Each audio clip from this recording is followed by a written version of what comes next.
ભારતની પ્રથમ મહિલા દિગ્દર્શકને મળ્યું એશિયન સિને ફંડ. નિધિએ કહ્યું, ભારતીય ફિલ્મને 34 વર્ષ પહેલા આ ફંડ મળ્યું હતું, પરંતુ ત્યારે ફિલ્મના નિર્દેશક પુરુષ હતા. ભારતીય film sad letters of an imaginary વુમનનું વર્લ્ડ પ્રીમિયર એશિયાના સૌથી મોટા film festival Busan international film ફેસ્ટિવલમાં થશે. આ ફિલ્મ દક્ષિણ કોરિયાના પ્રતિષ્ઠિત એશિયન સિને ફંડ માટે પસંદ કરવામાં આવી છે.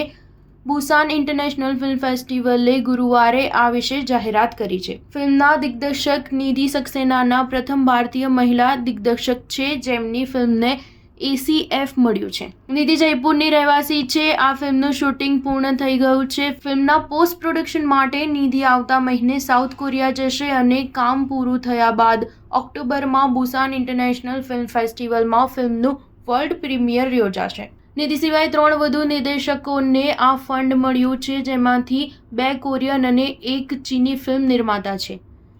આ ફંડ હેઠળ તે ફિલ્મના colour and DI, sound mixing, અંગ્રેજી સબટાઇટલ, સ્પોટિંગ અને DCP નિર્માણ જેવી પોસ્ટ પ્રોડક્શન સેવાઓ પ્રદાન કરે છે. નિધિ સક્સેનાએ ખાસ વાતચીતમાં ખુશી વ્યક્ત કરી હતી.